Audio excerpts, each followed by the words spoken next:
శ్రీ గురుభ్యో నమః. మాతాపితృభ్యో నమః. గురవే సర్వలోకానాం విషయే భవరోగిణాం హృదయే సర్వవిద్యానాం శ్రీ దక్షిణామూర్తయే నమః.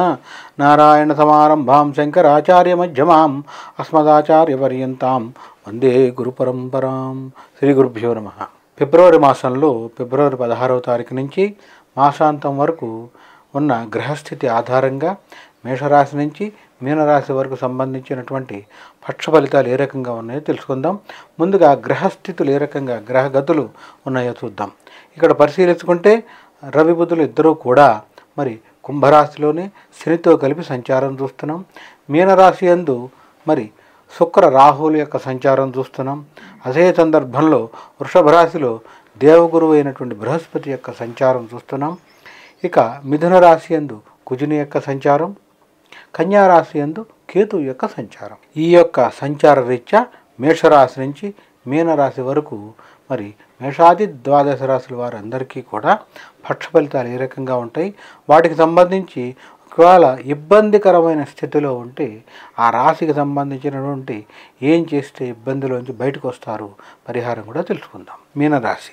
మీనరాశి వారికి ఈ యొక్క గోచార ఫలితాలు తెలుసుకునే ముందు ఉన్నటువంటి గ్రహస్థితి పరిశీలిస్తే కనుక మీనరాశి వారికి జన్మ రాహుతో పాటు శుక్రుని యొక్క సంచారం, తృతీయ ముందు దేవగురు సంచారం, అర్ధాష్టమంలో కుజుని యొక్క సంచారం చూస్తున్నాం, సప్తమంలో మరలా బుధుని యొక్క సంచారం. ఈ యొక్క మీనరాశి వారికి సంబంధించి పరిశీలిస్తే కనుక ద్వాదశ మందు రవి బుధ శనుల యొక్క సంచారం కనపడుతుంది. ఇక సప్తమంలో కేతుగణం యొక్క సంచారం. ఈ రీత్యా ఉన్న గ్రహస్థితి ఆధారంగా మీనరాశి వారికి పరిశీలిస్తే కనుక విద్యార్థులు చదువులో ప్రత్యేక శ్రద్ధ పెట్టాలి. ఖచ్చితంగా ఇది చాలా అవసరం. మరి వ్యాపారస్తులైనా, ఉద్యోగస్తులైనా, నిర్మాణ రంగంలో ఉండేవాళ్ళైనా, కళారంగంలో ఉండేటువంటి వారు ఎవరికైనా కూడా ప్రధానంగా మీరు చేసే స్థాయిని బట్టి ఒత్తిడి ఉంటుంది. అదే సమయంలో న్యాయపరమైన చిరాకులు ఇవి కనపడుతున్నాయి. అంటే కోర్టు సంబంధంగా వివాదాలు లేదా పోలీస్ సంబంధంగా వివాదాలు ఇలాంటివన్నీ కూడా వచ్చేటువంటి పరిస్థితి ఉంది. వీటిని తట్టుకోవడానికి ప్రయత్నం చేయండి. లేని పక్షంలో కొంత ఒత్తిడి అధికంగానే కనబడుతుంది. అది కూడా మరీ ముఖ్యంగా ఆర్థికపరమైన ఒత్తిడితో పాటు ఆరోగ్యపరమైన ఒత్తిడి చాలా అధికంగా కనబడుతోంది ఈ యొక్క మీనరాశి వాళ్ళకి. ఇక ప్రధానంగా చెప్పాలంటే దాచుకున్న డబ్బు, అప్పుగా తెచ్చిన డబ్బు మొత్తం కూడా ఖర్చు అయిపోవడం చూస్తున్నాం. ఈ రీత్యా రుణ భారం పెరిగిపోతుంది.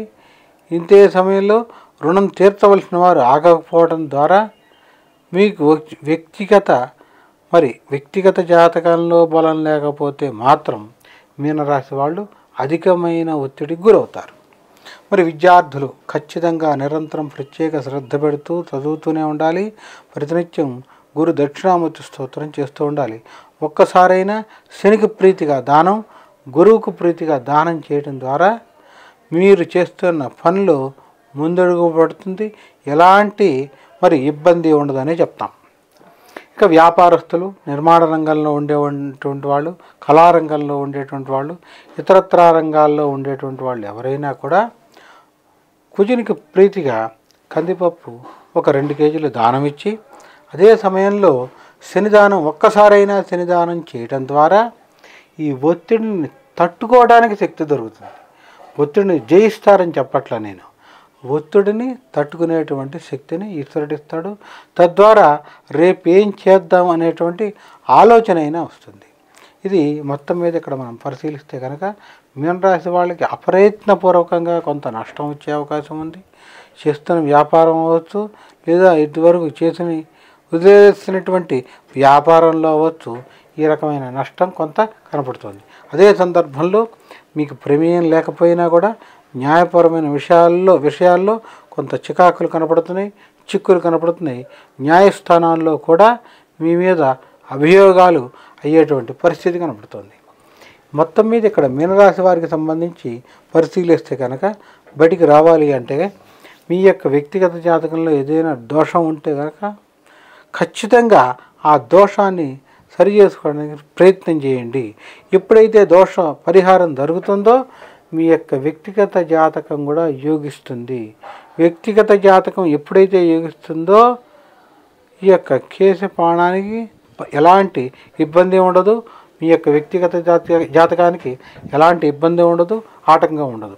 అంటే వ్యక్తిగత జాతకాన్ని సరి చేసుకోవటం అంటే ఏం చెప్తామంటే, మీ యొక్క వ్యక్తిగత జాతకంలో శనితో పాటు గురువుతో పాటు వీళ్ళేవైనా దోషస్థానంలో శుక్రుడు కానీ ఉంటే వాళ్ళని సరి చేసుకోవటం ద్వారా మీనరాశిలో ఉండేటువంటి వ్యాపారస్తులవచ్చు, నిర్మాణ రంగంలో వాళ్ళవచ్చు, కళారంగంలో వాళ్ళవచ్చు, ఇతరత్ర రంగాల్లో ఉండేటువంటి వాళ్ళ ఎవరైనా కూడా తట్టుకునేటువంటి శక్తి వస్తుంది. కారణం ఎందుకనంటే రాబోయే రోజుల్లో మరి జన్మరాశిలోకి ఎల్నాటి శనిలో కూడా జన్మరాశిలోకి శని మరి ప్రవేశిస్తున్నాడు. కాబట్టి ఆ ఒత్తిడిని తట్టుకోవడానికి మీ దగ్గర శక్తి ఉంటుంది.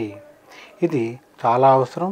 ఇది ఏమైనా మీనరాశి వాళ్ళు ఒక్కసారైనా శనికి దానం, మరి గురువుకు ప్రీతిగా గురువారం నాడు ఒక 2 కేజీలు శనగపప్పు కూడా దానం ఇవ్వటం చాలా అవసరం. విద్యార్థులు ప్రతినిత్యం కూడా గురు దక్షిణామూర్తి స్తోత్రం చేసుకోవటం చాలా అవసరమని చెప్తాం. ఇది మీనరాశి వారికి సంబంధించినటువంటి పక్ష ఫలితాలు.